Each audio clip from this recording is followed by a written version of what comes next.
Item Number SCP-3008. Object Class Euclid. Special Containment Procedures. The retail park containing SCP-3008 has been purchased by the Foundation and converted into Site Redacted. All public roads leading to or passing by Site Redacted have been redirected. The entrance to SCP-3008 is to be monitored at all times, and no one is to enter SCP-3008 outside of testing, as permitted by the senior researcher. Humans exiting SCP-3008 are to be detained and then debriefed prior to the administration of amnestics. Dependent upon the duration of their stay in SCP-3008, a cover story may need to be generated prior to their release. Any other entities exiting SCP-3008 are to be terminated. Description: SCP-3008 is a large retail unit, previously owned by and branded as IKEA, a popular furniture retail chain. A person entering SCP-3008 through the main entrance, and then passing out of sight of the doors, will find themselves translocated to SCP-3008-1. This displacement will typically go unnoticed, as no change will occur from the perspective of the victim. They will generally not become aware until they try to return to the entrance. SCP-3008-1 is a space resembling the inside of an IKEA furniture store, extending far beyond the limits of what could physically be contained within the dimensions of the retail unit. Current measurements indicate an area of at least 10 kilometers squared, with no visible external terminators detected in any direction. Inconclusive results from the use of laser rangefinders has led to the speculation that the space may be infinite. SCP-3008-1 is inhabited by an unknown number of civilians trapped within prior to containment. Gathered data suggests they have formed a rudimentary civilization within SCP-3008-1, including the construction of settlements and fortifications for the purpose of defending against SCP-3008-2. SCP-3008-2 are humanoid entities that exist within SCP-3008-1. While superficially resembling humans, they possess exaggerated and inconsistent bodily proportions, often described as being too short or too tall. They possess no facial features, and in all observed cases wear a yellow shirt and blue trousers, consistent with the IKEA employee uniform. SCP-3008-1 has a rudimentary day-night cycle, determined by the overhead lighting within the space activating and deactivating at times consistent with the opening and closing times of the original retail store. During the night, instances of SCP-3008-2 will become violent towards all other life forms within SCP-3008-1. During these bouts of violence, they have been heard to vocalize phrases in English that are typically variations of, "The store is now closed, please exit the building." Once day begins, SCP-3008-2 instances immediately become passive and begin moving throughout SCP-3008-1, seemingly at random. They are unresponsive to questioning or other verbal cues in this state, though will react violently if attacked. SCP-3008-1 is known to have one or more exits located within, though these exits do not appear to have a fixed position, making it difficult to leave SCP-3008-1 once inside, using any other door besides the main entrance to enter the structure or breaking through the walls of the retail unit leads into the non-anomalous interior of the original store. Since containment began, 14 individuals have managed to exit SCP-3008. Following extensive debriefing, all individuals have been administered amnestics and released. Incident 3008-1 at 0:37 on date redacted. A human male exited SCP-3008, followed 10 seconds later by an instance of SCP-3008-2. SCP-3008-2 caught and killed the man before itself being terminated by armed response personnel. This incident represents the only time an instance of SCP-3008-2 has been seen exiting SCP-3008. A full autopsy on the corpse was performed. See 3008-2 autopsy log for more details. The man was carrying an IKEA-branded journal, seeming to document his time in SCP-3008-1, transcribed below verbatim. So I'm writing this to document what I can only assume is my sudden descent into insanity. I can't possibly be that bad a navigator, and yet as I write this, I've been trapped in IKEA for 2 days. I haven't seen another person in the entire time I've been here. I thought it was a prank at first. Turn the place into a maze, get all the people out and see how long it takes me to get lost. Then everyone has a good old laugh. Realized that wasn't the case when I tried to backtrack. Everything had changed, so I ended up lost. Instead of the exit, it was just row after row of bookcases. So, I'm trapped in IKEA. Sounds like the setup for a bad joke. The lights went out at 10 p.m. Nearly gave me a fucking heart attack, that loud electrical thunk sound and then pitch blackness. Place is full of beds though, and my phone has a torch on it, but no damn signal. So I found a bed and went to sleep. Spent most of the next day trying to find my way out with no luck. Did find a restaurant serving those meatballs though, so at least I won't starve. That's probably the punchline to that joke. Anyway, they were still warm and fresh, but I haven't seen anyone around who could have cooked them. Made my way back to the beds before the lights cut out again, since it's too dark to search with them off. It's 9:10 a.m. now. The lights came back on a little while ago. I'm sure I've searched the entire area around where I came in now, and the exit obviously isn't here, so I'm going to pick a direction and hope for the best. Day 3 of my magical IKEA mystery adventure. If I wasn't sure that there was something seriously weird about this place before, I am now. Walked for 3 hours in a more or less straight line, insert IKEA joke here, before I came across a ladder next to one of those huge stock shelves they have here. Climbed up to get my bearings, and it looks like this place just stretches on forever. Like that scene from The Lion King, except instead of trees and grass it was all shelves and tables and crap. I did see a person moving not too far away though, so I headed over. Thought it was a staff member at first. It was wearing the uniform, and hell maybe it was. Maybe freakish 7-feet-tall monsters with long arms, short legs and no faces are just the kinds of thing they want working at Super IKEA. Damn thing completely ignored me though, and with no eyes or ears I can't even be sure it knew I was there. Thought about shoving it or something to get its attention, but its hands were big enough to crush a watermelon, so I decided against it. It just kept moving along, and eventually I lost sight of it, so I decided to carry on the way I was going. Anyway, no comfy bed for me tonight. Looks like I've entered the improbably hard and pointy table section of the store. Guess I'll have to make do with some bunched-up tablecloths. Phone battery died during the day too. Didn't work anyway, but I feel like I've just lost some vital lifeline. You ever see one of those cartoons where they're going through doors in a hallway and they just pop out of another door in the same hallway? That's how I feel right now. I've seen nothing but the same identical bookshelf for 2 days now. Just row after row after row of them. I mean, come on, I love books as much as the next guy, but this is excessive. I'm obviously still moving forwards, though. I can see the signs hanging overhead passing by. Too bad none of them say exit. Not sure who I was addressing that question to. Let's just say it was practice for the autobiography I'm going to write when I get out of here. I'll call it my perfectly normal trip to a regular old IKEA, if I ever get out. Finally found some other people! Yeah. Turns out I'm not the only poor bastard trapped in here. Lucky for me, I guess. My 6th night here, 2 of those staff things came at me in the dark.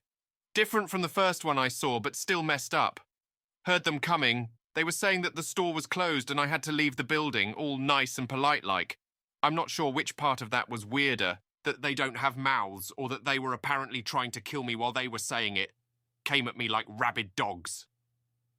So I legged it, sprinting through IKEA in the dark like a fucking madman. I saw it when I cleared another stand of those giant stock shelves all lit up with torches and floodlights. They've built a whole town in here. Got a massive wall built out of shelves and beds and tables and whatever else. I swear to God it was the most beautiful thing I've ever seen. Anyway, I guess they saw me coming, or maybe they heard my girlish, manly bellows of fear. Because they had a gate open, and 2 people were there waving me in. Heard the staff things slam into the gate behind me after it closed, still politely informing us all that the store was now closed. They wandered off eventually, though. They call the town Exchange because that's what's on the sign hanging from the ceiling directly above it. Exchange and returns, all lit up against the night using lights they've found and plugged into the power lines. And there are beds and food and people. Over 50 wonderful people with regular-sized limbs and a full set of facial features. It's now my 7th night here, and the first one not spent in darkness. A full week living in IKEA. There's probably a TV show in that somewhere. Now that I'm around other people, I'm starting to feel more normal. Maybe normal isn't the word, but after a week with only the sound of my own footsteps for company, I was becoming increasingly sure that I'd just gone nuts, that I was tied up in some padded room somewhere, banging my head against the wall. But no, I feel quite sane now, thank you very much. Apparently there are other towns out there, some with more people, some with less. I found that fairly mind-boggling. How can that many people go missing with no one noticing?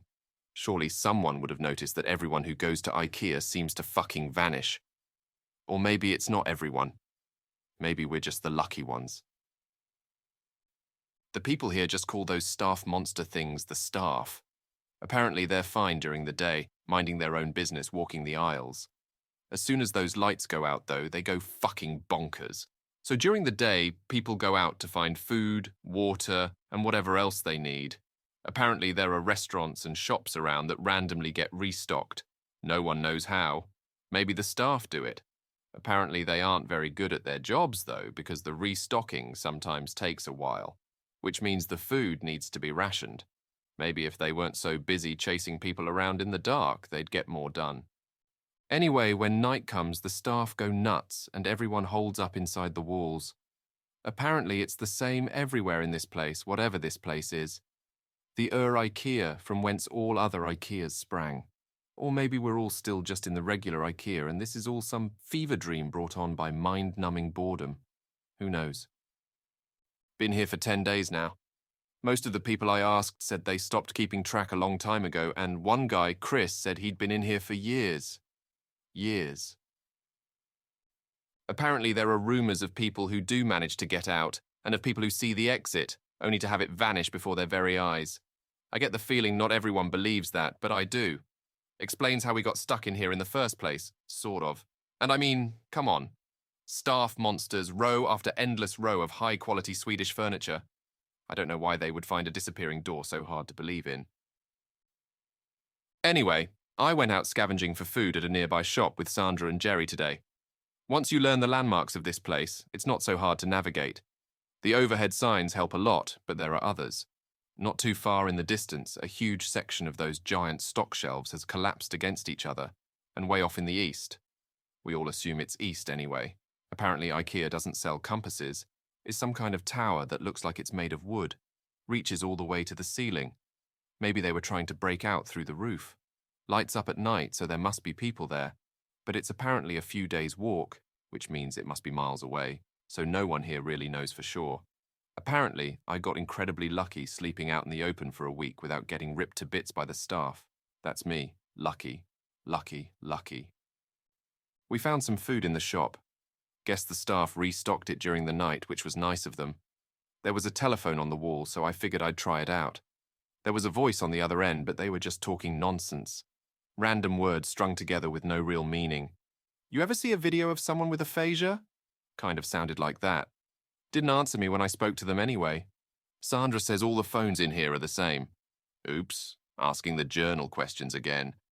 I was thinking last night, the ceiling on this place is pretty high, and as far as anyone can tell, it goes on forever. Shouldn't there be some kind of weather in here? I'm sure I read about some NASA building that was so big it had its own weather patterns with clouds and stuff. This place is definitely bigger than that. But now that I think about it, I'm pretty sure I've never felt so much as a temperature change in here. I'll add it to the grand list of weird bullshit. The staff attacked the exchange last night. Must have been 20 or 30 of them all just asking us to leave the store calm as you like, while trying to smash the walls down with their bare hands. Apparently this happens pretty regularly, so everyone is prepared for it. Knives from the restaurants, lawnmower blades made into hatchets, a fire axe. One guy, Wasim, even made a functional crossbow. Anyway, the walls have holes in them, which I hadn't noticed before, specifically so we can stab out at the staff when they attack. Took a couple of them down myself. They don't seem to bleed, which is weird, but they go down as easy as a regular person once you start sticking holes in them. We had to haul the bodies away in the morning. Apparently the dead ones will attract more during the night, so we had to get them away from exchange. We have a couple of those trolley things they use to move big boxes around, so we loaded them up and took them over to pickup. Apparently people just name everything in here after whatever sign is hanging overhead. Pickup was grisly. There were hundreds, maybe thousands of dead staff all piled up. There was no smell, which was a blessing. Apparently, in addition to not bleeding, these things don't rot either. My curiosity got the better of me while we were unloading them, so I took a look at one of the more cut-up ones. They're just skin, or something that looks like skin, all the way through. No muscle, no bone, no organs. Are they even really alive in the first place?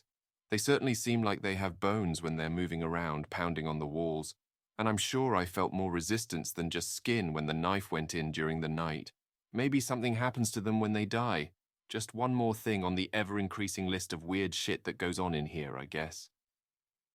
Something occurred to me after the staff attack the other night.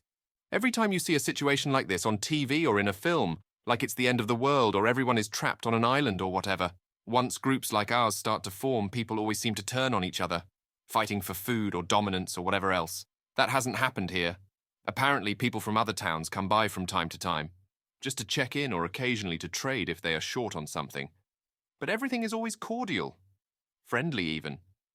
Maybe it's the threat of the staff, or perhaps the constant restocking of supplies in the shops means there's nothing much to fight over.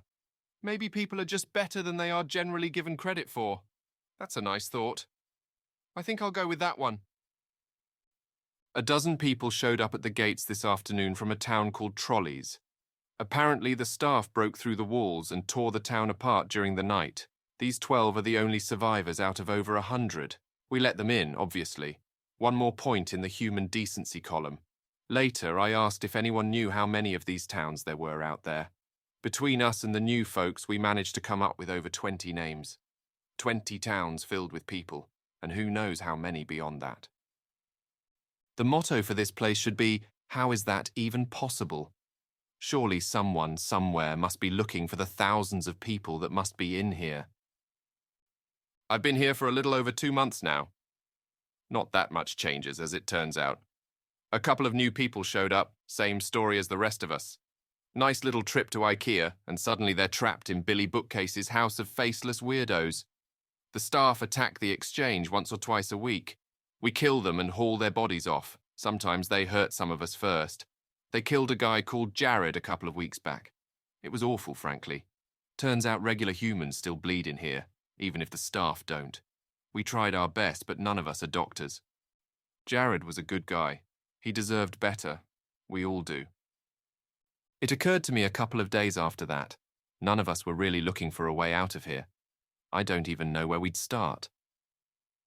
One of those quadcopter things with a camera attached buzzed past exchange today. I thought it meant that someone was finally looking for us, that help was on the way. Apparently it's not the first time this has happened, though. Same thing happened a few months ago and everyone is still here. No idea if it saw us. It didn't stop if it did, just kept flying until we could no longer see it. Note: based on recovery time of the journal, this entry appears to line up approximately with our first successful test, piloting a drone inside SCP-3008-1. Analysis of footage shows a walled settlement under a sign labeled Exchange and Returns. Attempts to relocate the settlement failed. Origin of previously sighted drones is unknown. I started talking to people about the stuff they miss from home during dinner today. Probably not the best idea I've ever had. Everyone seemed pretty down after. A bunch of people here have families, husbands and wives, kids, dogs. Franklin apparently has a pet llama, though I'm not sure I buy that. But apparently some of the people here have some seriously odd gaps in their knowledge. 3 of them had never heard of the International Space Station. 2 of them seemed to think Name Redacted was the Prime Minister, and one of them had apparently never heard of the Statue of Liberty. I believe them too. They seemed just as confused as the rest of us. The more I thought about it, though, the more it started to explain a few things. What if the reason no one is looking for all us missing people is because we haven't all come from the same place? This is going to sound weird. Maybe that should be the motto for this place. But what if all the people here have come from different dimensions? Realities? Whatever you call it. I've seen enough TV shows to know the drill. Sarah comes from a place where there is no Statue of Liberty. They didn't launch a space station where Wasim is from. If everyone here came from different places, even from ones that seem identical, there'd be no huge missing persons panic, no mass search. We'd just be a blip, a single missing person in a world of non-stop news. Well, that was a fun train of thought. Just realized that yesterday was the 6-month anniversary of my arrival here. I wonder if IKEA sells party hats. The routine around here has remained more or less the same. More new folk show up, one every couple of weeks or so. Food supplies go up and down, but we've never actually had a major shortage. Occasionally we get a visitor from one of the nearby towns, usually checkouts or aisle 630. We check in with each other from time to time, occasionally trade supplies if someone gets particularly low on something. It's comforting in a way, a reminder that we aren't alone in here, some small glimmer of civilization. Sometimes they bring medical supplies. Apparently there's a pharmacy a few towns down from checkouts that gets restocked every now and then, so they share out what they can. I've never heard of an IKEA with a pharmacy before, but at this point I wouldn't be surprised if someone stumbled on an IKEA organ harvesting lab. Would certainly explain the staff. Speaking of our faceless jailers, their attacks have been getting worse lately. 3 or 4 times a week now, with twice as many staff as there used to be. No idea where they all come from or why the attacks have increased. We tried following one of them during the day a few weeks ago, me and Sarah. Wanted to see if they led back to a staff room or something. Didn't seem to go anywhere though, just randomly walked through the aisles. We had to turn back before we found anything. We've been reinforcing the walls, trying to arm ourselves better. Certainly no lack of materials to use. Wasim has been making more crossbows, but it's pretty slow going. Too bad IKEA doesn't sell guns. Note: no new personnel have entered SCP-3008 at site redacted in the time span indicated in this entry. The attacks are getting bad now, almost every night, and with so many staff that the bodies almost pile high enough for others to climb the walls. I think we're in real trouble here. I think exchange is done. We got hit pretty bad last night. Not many casualties, but the wall is wrecked. We finally figured out why the attacks had been escalating too. A box of supplies had a chunk of one of the staff in there. No idea how it happened, but apparently a piece of one will draw them as well as a full body. Too late now in any case. There's too many bodies for us to haul away and still have time to fix the wall before night. Candace has called a meeting. I suspect there will be talk of abandoning exchange. Maybe try and get shelter at checkouts or something. It's already getting late, though. I don't think we'll have time to make it. Maybe some of us will. I was fine for that first week out in the dark, after all. But then, how often can I keep getting lucky? I'm only writing this for a sense of closure, I guess. For me, or for anyone who finds this. If this is the final entry here, I hope whoever is reading this is doing so from outside of this place. My biggest fear. If I do die tonight, I'll just wake up here again in the morning. Note: this is the last entry. It is assumed that while attempting to reach the checkout settlement, he was separated from the rest of his group by a pursuing SCP-3008 instance and happened upon the exit.